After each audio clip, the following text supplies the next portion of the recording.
Hello my dear students, welcome to Deeksha Karnataka YouTube channel, and you are watching your favorite Masterstroke series where we are discussing the in-depth concept of all the chapters. So today is time for me to discuss a very important chapter, wave optics. From this chapter you might get not only theory questions for your PUC exam, but this is a very important chapter from where you will get a question in your KCET, 3 to 4 questions in KCET exam as well. So don't go anywhere, watch till the end, so that there will be a surprise waiting for you as well. So let's start. So first of all, we will discuss what we are going to discuss in this chapter, right? Huygens principle, the basic of this chapter, okay? And as I mentioned, there will be a surprise waiting for all of you, so don't go anywhere. Next, coherent and incoherent light, interference of light, that also we will discuss in this lecture. We will also discuss Young's double slit experiment, very important, diffraction and polarization and Malus law. Okay, now at the end of this chapter I have forgotten to add the formula sheet, but formula sheet I will be added in the PDF. So if you want to get this lecture, entire lecture, as well as the PDF of this lecture, then what you have to do, you have to join our WhatsApp channel. And where is the link of WhatsApp channel? That is down in the description section of this video. Click on read more and you will find the link to join our WhatsApp channel. So once you click on that link, go to our WhatsApp channel. Don't forget to click on the follow button, so that whenever we are doing some updates, some messages, some PDFs are being shared, you will get the access to that immediately, right? Let's start. So first is Huygens principle, but before going into Huygens principle, we need to know a very important concept called wavefront. Okay, a wavefront is defined as a surface of constant phase. So if you remember in alternating current chapter, we says that there is something called phase. What is phase? Phase means the angle. Basically, if you take a particular vector and the angle that it makes with another vector, that is called phase. So constant phase means, what is the meaning of constant phase? Constant phase means the angle is constant with time. Okay, so if you take two vectors, say one vector is like this and another vector is like this, they are both rotating in the xy plane, then if the angle remains same, then this is called a constant phase. Okay, if the both of them are rotating with the same angular velocity, then we can say that they are having constant phase. Now in AC, it does not matter what is current, what is voltage, they always had same angular frequency. But in case of light, because light can be produced by separate objects, the angle may not be remain constant. So different light waves can travel with different angular velocity. So this angle may not remain constant for light waves. Okay, so even the light is being produced by a single source of light. Okay, a single source of light can be constituted of multiple sources, and that's why we are not sure if the light rays are coherent or not. So it is very important for us to define coherent light or wavefront of light. So wavefront is the basically where all the points have same phase. If they have same phase, then it is called wavefront. We will see that. We'll see with example as well. Okay, the speed with which the wave moves outward from the source is called speed of the wave. So as I mentioned, speed can be different for different light, colored light, and it can be different on different medium as well. Okay, so speed of light is, even though we say 3 into 10 to the power of 8 meter per second, that is in vacuum. So in vacuum, all the ray of light, all the colors, they do travel with the same speed, but when it comes to certain medium, all the rays do not travel with the same speed. That is very important concept to understand. Next, according to Huygens principle, now we are coming back to Huygens principle, each point on the wavefront is a source of secondary disturbance, okay, called wavelets. It's something slightly hypothetical, okay, but it is very important to understand the concept, okay, because we do not see that every day in our observable light cases, but it is very important to understand. I will explain it in detail. and the wavelets emanating from these points spread out in all directions with the speed of the wave. So what is the meaning of that? Let us understand through a diagram. So suppose this is a source. Whenever we say source, we represent point source. Okay, point source are the purest form of source. Now in reality we may not get point source, so how to overcome that we will be discussing when we are discussing interference and diffraction. Okay, in interference and diffraction we will explain how this point source problem is removed. Okay, suppose we have a point source. Now point source will try to emit light in all possible direction, right? That is the basic theory. So this will emit light in all possible direction. Okay, forward as well as backward. Now when all these light are traveling starting at the same time, so for example you are the batch of 2025 2026, okay, PUC batch. So 2025 2026, all of you are starting at the same time, right?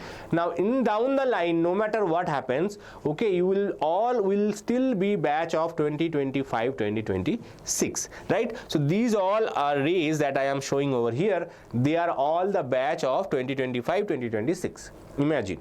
Okay, so now what Huygens says that when they all reach over here, okay, this is your PUC class. Okay, this is your PUC class. Okay, now when all these rays reach over here, okay, someone will move towards engineering, someone will move towards medical, someone will go towards degree. So all of them will move in the different places.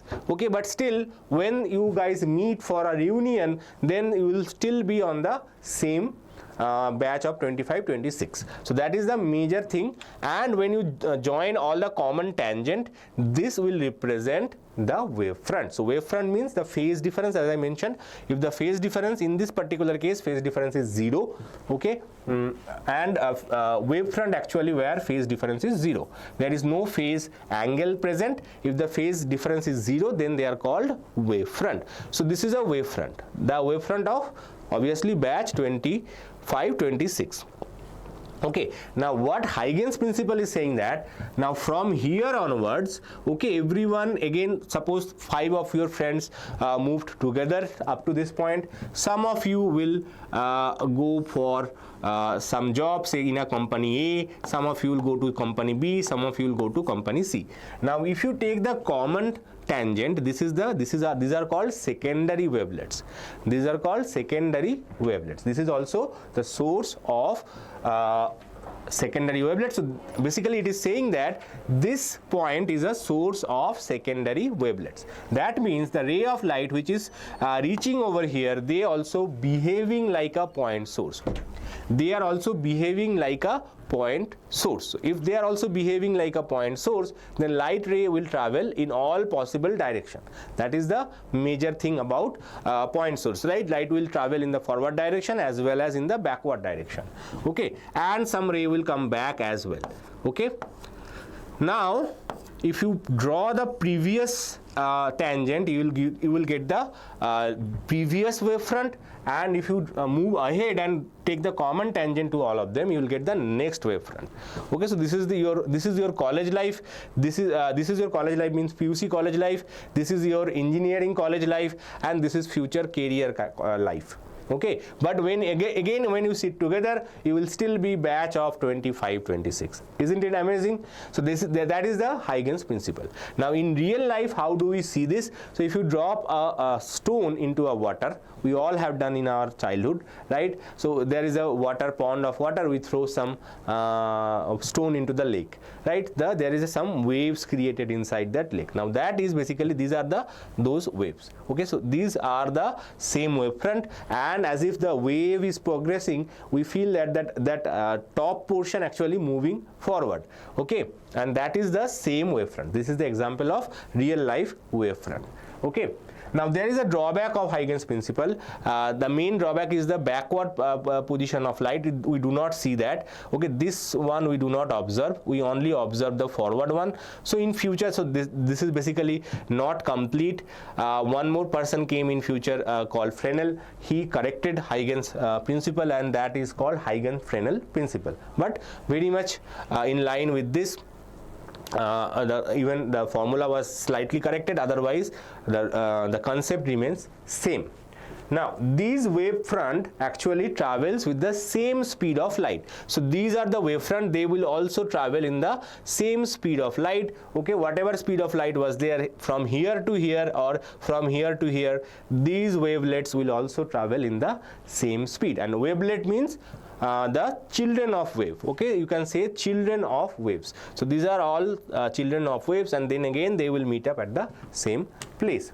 Okay, these wavelets emanating means emerging or emitting. Okay, emanating from the wavefront are usually referred as secondary wavelets. They are called secondary wavelets. So they are primary wavelets, they are secondary wavelets. Okay, and if we draw a common tangent to all these spheres, we obtain the new positions of the wavefront at a later time. So if you first you draw the common tangent, and then you take a super common tangent.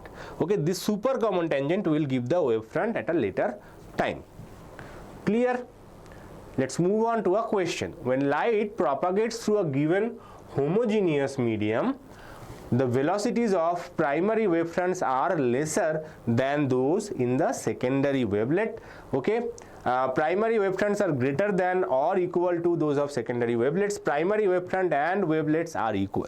So speed, as I mentioned, velocity or speed are equal for primary and secondary wavelets. So this question came in KCET as well as your PU2 final exam question paper in MCQ format. Okay, so this is very, very important to understand that primary and secondary both have the same speed or same velocity.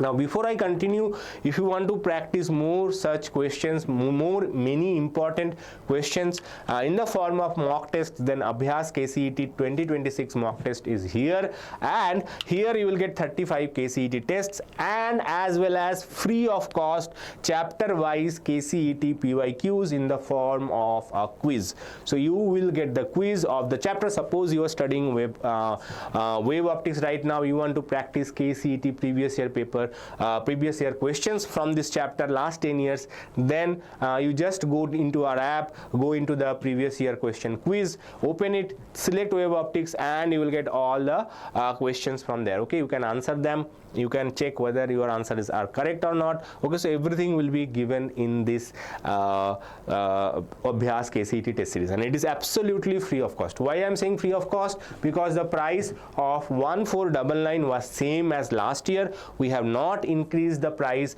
but we have added more features like KCET chapter wise PYQs. Okay, and what is the most important thing about our KCET paper, KCET exam? It is basically exam, just like a real exam setting. Okay, you will be given the paper, you will be given the timer, and you have to finish the paper within the timer. And what is more important is that you will get to know your result immediately. Okay, you will not have to wait for 1 month till the paper the answers are published. You will know your result immediately. Okay, and everything will be accessible through our website as well as from our app. And how to get to access to ABHYAS KCET test series, you have to click on the link given in the description section and book your seat today. Okay, it's already being used by more than 1000 students right now. So if you are still thinking that I will not be using it, then the 1000 students, those who are using, they are already ahead of you. Okay, and this will help you to motivate the last year Prajwal, Kiran, Deeksha, Sachin, Mohammed, Sahil, they all used it and get a great rank in KCET. So don't wait till it is too late. Now let's continue, and one more surprise will be there for you, and also something big is going to come for all of you in future. So don't forget to subscribe to our channel if you have not yet subscribed.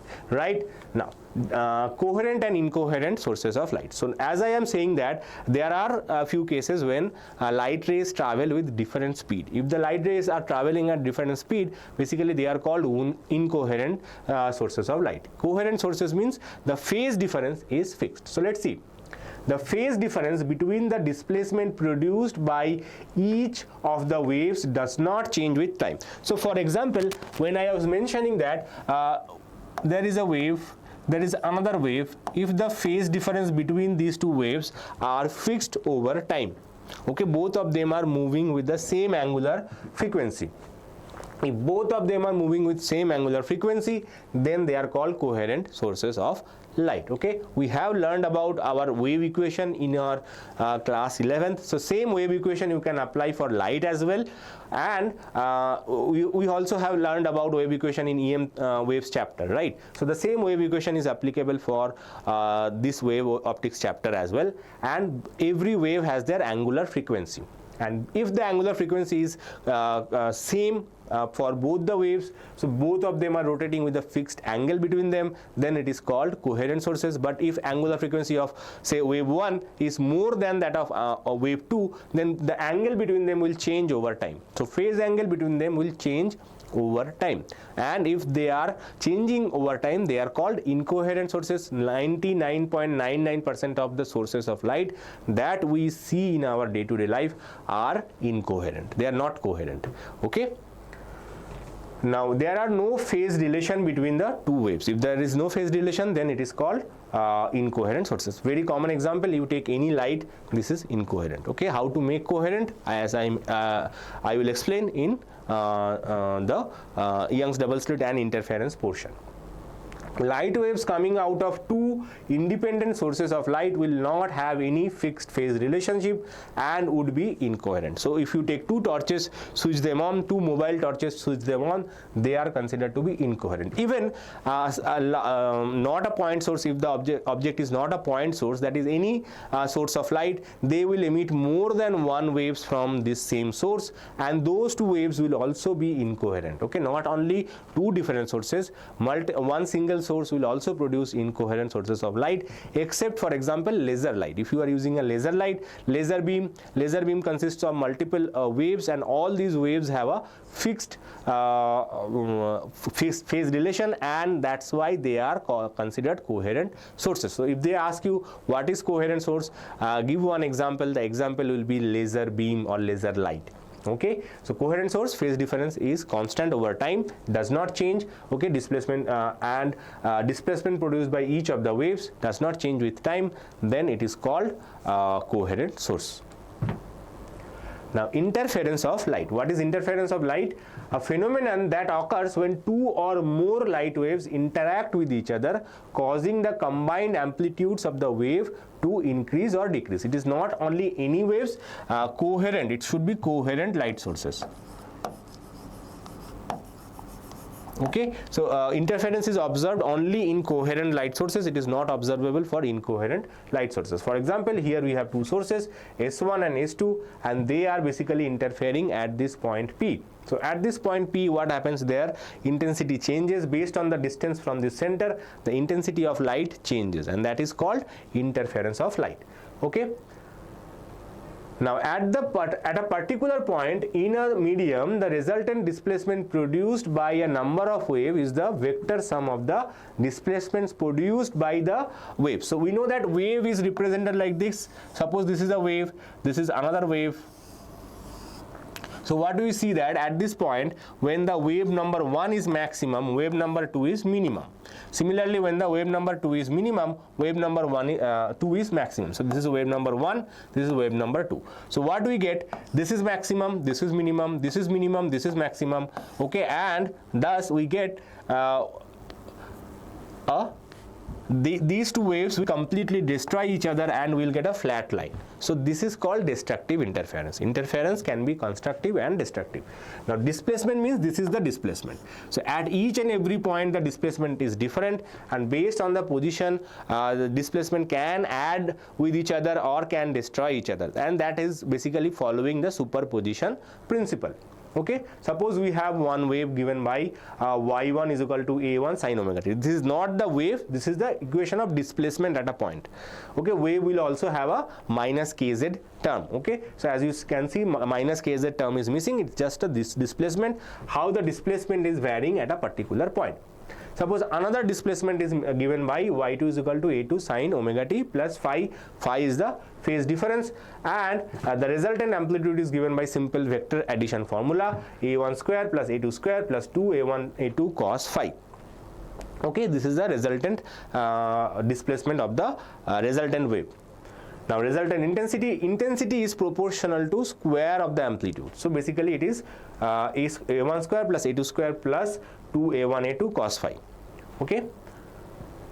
Now if you talk about simple intensity, the formula becomes I1 plus I2 plus 2I1 I2 cos phi. Okay, this is the addition of how the intensities are getting added. And if both waves have same intensity, it is not necessary that both waves will have same intensity. If both lights have same intensity, then I becomes 4I0 cos square phi by 2. Phase difference is given by phi is equal to 2 pi by lambda delta x. Delta x is the path difference, right? Now Young's double slit experiment. So in Young's double slit experiment, what Young's did, that is a very amazing concept, that it is very difficult for us to have two coherent sources. Okay, so what he did, he used a very simple but very effective technique. First of all, he used monochromatic light. Okay, monochromatic light. This is the first thing that he did. Monochromatic light means the color of the light he used is single. The yellow light he used at the beginning. Okay, sodium vapor lamp produces yellow light, so that lamp he used. Now still sodium vapor lamp has multiple molecules, multiple vibrations present in them, and that is why it cannot be a very coherent source of light. So what he did, he used a simple piece of paper and he cut two thin lines on them. Very thin line, they are called slit. Slit means simple cut using a blade or some razor. These are called slits. Okay, slits are basically simple cut. So if you take a sharp object and cut two lines on a paper, they are called slits. The distance between the slits is also very small. And what he did, now he shines a sodium lamp from this side. So when you shine a sodium lamp from this side, only one single light is allowed to pass through this, and that is how he created a coherent source of light. Okay, so these two sources S1 and S2 are considered as coherent sources. So basically what he did, he take one single light and he cut into two pieces, and then he basically creates a coherent source of light. Right now, when two coherent sources of light meet at a particular point, something amazing happens. As we have seen, that intensity of light is changing with depending upon the phase difference. Okay, phase difference changes based on from where you are observing, whether you are observing from top or from the center or from the bottom. Okay, based on your position of observation. Okay, so same source you are observing from the other side, and where you are observing from, based on that you can get a different condition. First of all, first thing is constructive interference. Constructive interference is when this resultant intensity is maximum. When this resultant intensity will be maximum, when this cos square phi by 2 is maximum. When this cos square phi by 2 will be maximum, cos square phi by 2 is maximum when cos phi by 2 is 0 or even multiple of pi. Okay, so phase difference is given by not only 0, even multiple of pi will also give you cos phi equals to 1. Okay, so from here you will get phi equals to 2n pi. Okay, so 2n pi, where n is an integer number. It can be plus, it can be minus, does not matter, as long as we are getting the maximum value. Okay, so path difference is given by n lambda. So path difference and phase difference are related through some relation. We will see that. So path difference and phase difference are related. So a very simple equation. Okay, 2n pi by lambda into x. So that is the relation. We will see that, don't worry. Now so this is the path difference formula, and this is the phase difference. Path difference and phase difference are basically brothers. Only the conversion you have to do. From this to this you have to convert it. Okay, so what is the relation path difference and phase difference? So suppose this is path difference. It is related as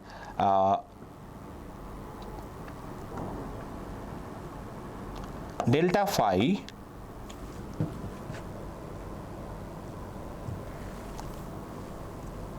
that is phase difference, okay, divided by 2 into lambda. This is the path difference and phase difference formula. Okay, so if you put this and 2 pi, sorry, phi by 2 pi.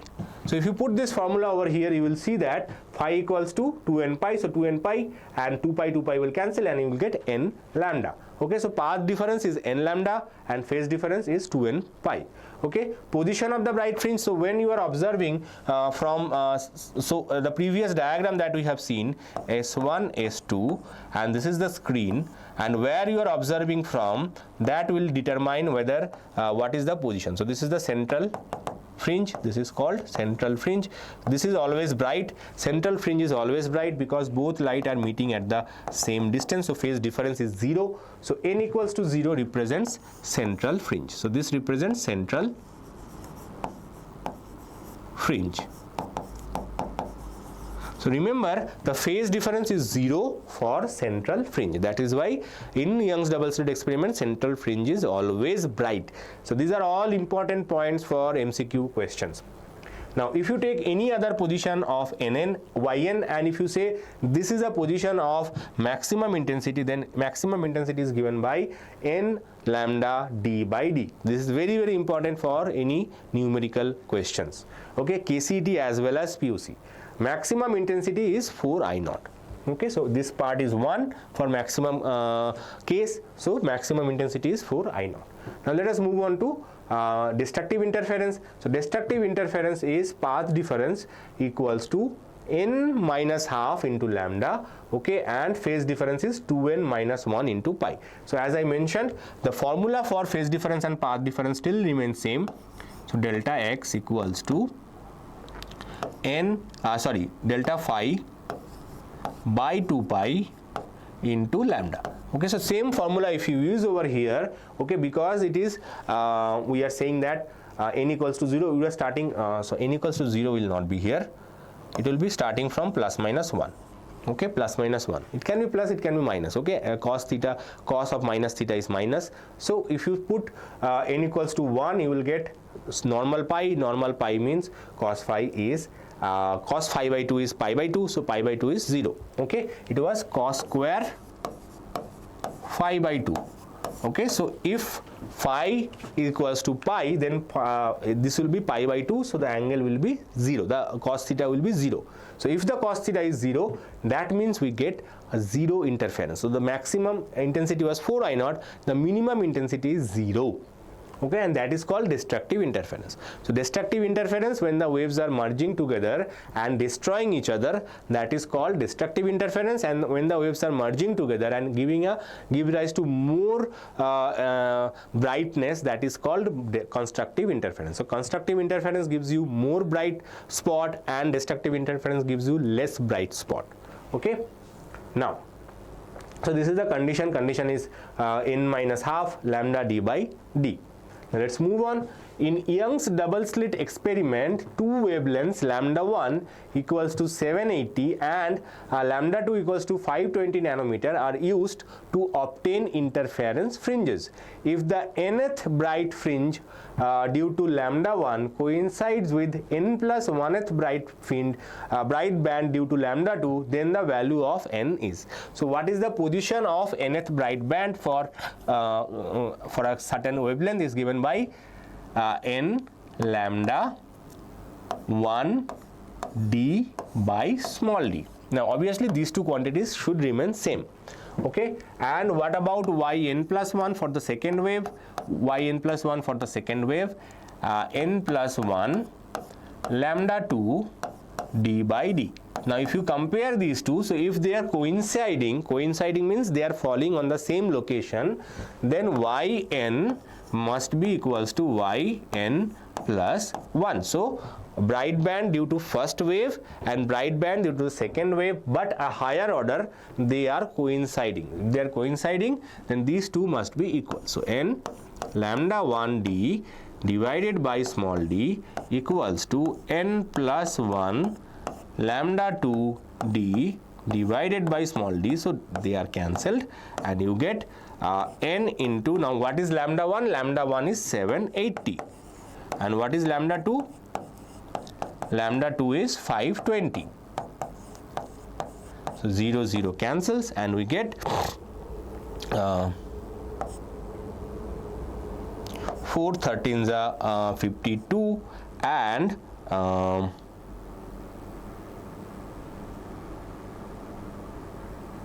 Six 13 just 78. So slightly complicated, slightly longer, but you can manage it. So 6n equals to 4n plus 1. Now you have to simplify this. So 4n comes to this side. So 6n minus 4n equals to 4. Okay, so 2n equals to 4 or n equals to 2. So this happens as soon as n equals to 2. So for second order of the first light, third order of the second light, they merge together. Now next, before I continue, there is a big surprise for all of you. So all of you are saying that, sir, we want some free practice paper. So we decided that we will give you a free practice paper of KCET, absolutely free of cost. Nothing you have to do, only thing, click on the link given in the description section of this video, and once you click on the link given in the description, free KCET PCMB mock test PDF, click on that and register with your mobile number, and you will get a link to download the free PDF. Okay, it will include physics, chemistry and mathematics. Physics, chemistry and mathematics, all three subjects are included in this PDF. Download it and check how many of them you are able to answer, which is very, very important for your KCET preparation. Absolutely free of cost, along with the solution. It is not only the question paper, you'll get the solution as well. So I request you, download this PDF, solve them first, then check the answer. Don't just read the question, check the solution. That is very, very bad habit. So first you have to download the PDF and then check the answer once you have solved it, how many of them you are able to solve it, okay, correctly. So this is how you should continue. Okay, and for that you have to click on the link given in the description section of this video, register with your mobile numbers, put on the OTP, and you will be getting access to download this PDF. Absolutely free of cost, zero price you have to pay. If you want to get more such PDFs, obviously ABHYAS KCET test series is there, and something big is coming for all of you to help you out with your KCET preparation. So let's continue with our next concept, that is diffraction. Now, bending of light around a sharp edge is called diffraction. So what is the bending of light means? Suppose a ray of light is traveling like this. If you put a sharp edge over here, what will happen? The light will generally still travel in a straight line path, right? We know that rectilinear propagation of light, from rectilinear propagation of light, even if you put a sharp edge, knife edge or a blade, okay, the light will still go in the straight path. But in reality, what happens is that according to Huygens principle, this point behaves as the secondary source of light, and some of the light will bend in the other direction as well. So you, instead of getting a single straight point of brightness, you will get multiple bright spot on the screen. Okay, so you will observe multiple bright spot instead of single bright spot, and this phenomena is called a diffraction of light. Okay, so if you see that here we have a sharp edge. We have a sharp edge like this, sharp opening, basically not edge, sharp opening, very small opening, and only single one opening is here. Okay, and when you are observing on the screen, so what you are expected only to see this bright spot. You are not expected to see any bright spot in this dark region. So this is a central bright band, it is called the central maximum, and similarly these are called secondary maximum. Okay, secondary maximum, central primary maximum, and these are called secondary maximum. Now as you can see that the width as well as intensity is represented by this graph. Okay, so intensity is maximum at the central maximum position, but for secondary maximum, not only its width is decreasing, but intensity is also decreasing. So basically what happens, so 99% it is still following the rectilinear propagation of light, but 1% it deviates from the rectilinear propagation of light, and because it's 1% deviation, it is still very, very important. Even though, okay, so suppose you are supposed to score 70 marks in your PU exam, but after one result came, you see that you got 69. You will be upset. Why? Where I lose 1 mark? Okay, I am not sure why I lose 1 mark. Similarly, the light is also not sure where it lose its 1 mark. Okay, so that 1 mark may be distributed along these two cases.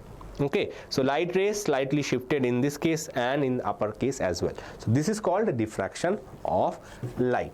Okay, In interference and diffraction, light energy is redistributed. So even though we are seeing some new spot of light, this is not a creation of light. In case of diffraction and interference, some cases you are seeing dark spot, some places you are seeing more bright spots. Okay, so in both cases the light energy is neither created nor destroyed, it is only being redistributed. So it is basically taking 1% from this light and it is being put in on this other light. Okay, so it is basically redistributed.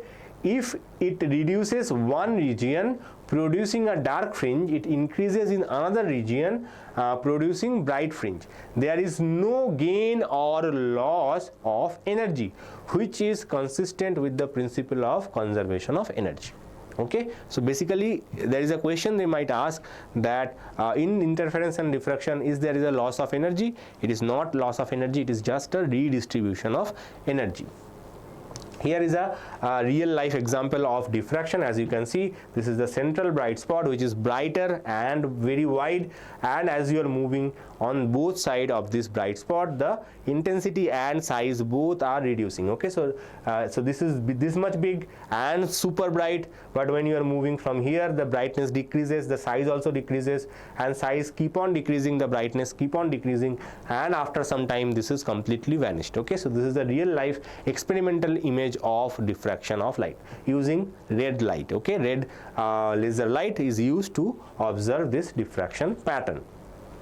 Next is some formulas: condition for secondary maximum, condition for secondary minimum, half angular width, central maximum. Now these formulas are not that important for your board exam. Definitely in KCET there was in the past, we have seen some question based on these two formulas, not these two formulas, sorry, this formula and this formula. Okay, in Comet K exam these formulas are super important. Okay, the distance, capital D represents the distance between now these variables are same in diffraction and interference both cases. Capital D represents the distance between the source and the screen. Okay, capital D is source and the screen, that distance is called capital D. And the distance between, if there is an interference, the distance between the slit is called small d. Okay, in case of interference, the width, this is an opening, right? In case of diffraction, there is an opening, that opening size is A. Okay, so that is the basic difference between the formula of interference and diffraction. In interference, there are two sources, S1 and S2. The distance between these two sources is given by small d. The distance between the plane of the source and the screen is always d, both cases. And in case of diffraction, the opening of the slit is given by, denoted by small a. Okay, so condition for secondary maximum is this. Condition for secondary maximum is, as I mentioned, is not important for your KCET or board exam, but if you are preparing for Comet K, this is an important formula. Half angular width means when you are observing the maximum, central maximum, this is central maximum. So this is, sorry, some weird thing happened. Let me redraw it. So this is called half angular width. Okay, so this is called half angular width. This is theta. Okay, full angular width is double of that. Full angular width is double of this theta. Okay, so theta, this is called half angular width. Angular width, why it is angular width? Because it's measured in angles. Okay, and this is the half width. This is called half width W. Okay, there is a way to find it, but normally if the angle is small, then theta can be written using lambda by A. If the angle is large, then the formula is A sine theta equals to lambda. Remember, this theta equals to lambda by A is only valid for small angles, and theta here is in radians. This is general formula. It does not matter whether it is in radian or degree, because sine theta you can convert from radian to degree, degree to radian based on the value of theta, and you can calculate. This is general formula. This is specific formula for small angles. Now, let's move on to polarization and Malus law, one of the important concept for KCET as well as PUC. So when an unpolarized light wave is incident on a special crystal called Polaroid, then the light wave will be linearly polarized with the electric vector oscillating along the path axis of a Polaroid. This is called polarization. Oh my god, so much complicated things. So how to simplify this? So for that, first of all, we have to go back to our one of the previous chapter of EM waves, okay, electromagnetic waves. What does it say? That suppose when the light is propagating like this, there will be an electric field vector, there will be a magnetic field vector perpendicular to this direction of propagation. So electric field vector and magnetic field vector, they will also be perpendicular, and together they will also be perpendicular to the direction of motion. Now to simplify all of this, we will not represent the magnetic field vector, we will only show the electric field vector. So this is very simple. There is an electric field vector, a wave is propagating, right? Now there is a problem. This is a two-dimensional figure, not only electric field and direction of propagation, they are actually perpendicular. But in reality, it is not a two-dimensional thing, it is a three-dimensional thing.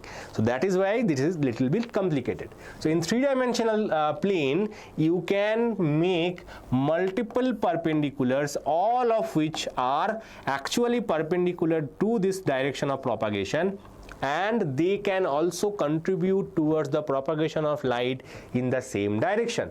So now we have removed the magnetic field vector. So for each electric field vector, there is a perpendicular magnetic field vector, obviously, but to represent that, we generally do not need to show any magnetic field vector. So normally electric field vector is the major part because it is the strongest component. Magnetic field vector is weak, but they obviously required for propagation of light, but it is always appear in pair, that's why magnetic field vector is eliminated. So electric field vector in three-dimensional plane, suppose this is the direction of propagation, okay, this is the direction of propagation, this is the electric field vector which is perpendicular to it. Now it can be perpendicular like this, it can be perpendicular like this, it can be perpendicular like this. So all possible direction of electric field vector, even small angle rotation along this plane, they are still perpendicular, okay, they will be still perpendicular. Okay, and because of that, okay, it is not very simple for us to say which electric field is producing this light. In fact, all electric field is producing this light. Now what is polarization? Polarization is basically using a specialized crystal, okay, tourmaline or quartz. There are multiple crystals which can be used. Once the light is allowed to pass through this crystal, okay, it has a pass axis. Pass axis means it has a gate. Okay, it is like a gate. Only the ray of electric field which is parallel to this gate, they are only allowed to pass. Anything else will be absorbed. Anything else will be absorbed. So source had multiple of these electric field vectors, but when they are allowed to pass through this crystal, okay, most of them are absorbed. Only which has a component which is parallel to this crystal, they are allowed. So this is called polarization, and this light is called plane polarized light. Okay, this is called plane polarized light. The intensity of the polarized light is half of the unpolarized light. Very important concept for PUC and for your KCET exam. We will see some KCET problem as well. Based on this concept, till 2024, every year there was a question. In 2025 there was no question, so I am expecting one more question will be asked in 2026. So Malus law is one of the most important, and polarization is also very, very important. So now suppose the intensity of the light which is falling on this crystal is given by I naught, then once it is out of the crystal, the intensity will be I naught by 2. Remaining I naught by 2 will be absorbed by the crystal itself. Okay, and this has a very unique application. One of the common application is that the sunglasses that we wear, okay, high quality, high priced sunglasses, for example Ray-Ban, they use polarizers placed inside this sunglasses. Okay, what they do, they absorb some of the light, okay, without creating any reflection and any distraction to others. It absorbs the most of the light, and it passes only certain amount of light, so that your vision remains steady. Okay, some other cheaper version of the sunglasses, they use reflectors, plain reflectors, so that can reflect most of the light. Only some amount of light is allowed to pass, but that can create certain amount of problem with in your eye. Okay, not only your eye, your vision can be blocked if the reflection is not proper. Okay, so that's why the costly sunglasses, they use Polaroids. Okay, the sunglasses that is wear by the players during the cricket match. Okay, so the cricket match, India-Pakistan cricket match will happen, and during that time, if you see some cricketers wearing some sunglasses, they are based on polarizers. Okay, so that the ball's vision still is intact, but it is not very harsh on your eye. Okay.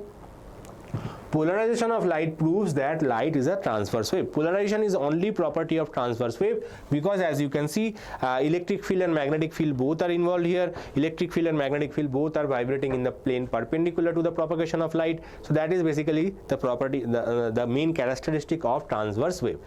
Whereas diffraction and interference can be observed for transverse as well as longitudinal wave. So for common example, sound wave can interfere, sound wave can diffract as well. But in case of light wave, only polarization proves that light is a transverse wave. Sound wave does not produce polarization, only a light wave produce polarization, because light is a transverse wave. Any transverse wave actually produce polarization, but no longitudinal wave produce polarization. Clear in your head? Now next is Malus law. Okay, so Malus law is basically I is equal to I naught cos square phi. So what is that? Let's see using a question. Okay, the questions are very important part to understand some concepts. Okay, an unpolarized light beam of intensity of I naught falls on a Polaroid. The intensity of the emergent light is, okay, sorry, this is an easy question. This is the PUC level question. So intensity of the emergent light will be I naught by 2. So that is first. Okay, next let us understand, suppose we have a unpolarized light which is passing. So this is the symbol for unpolarized light. So if you see a multiple arrows associated with the ray of light, this is unpolarized light. Now you have a Polaroid. You have a Polaroid. Okay, now when the light passes through this Polaroid, what happens? The intensity becomes I naught by 2. So this is I naught, and after polarization it becomes I naught by 2. How many Polaroids are there? Only one Polaroid. So if only one Polaroid, intensity becomes I naught by 2. Now in the same path you have placed one more Polaroid, but its angle is not as same as the first one.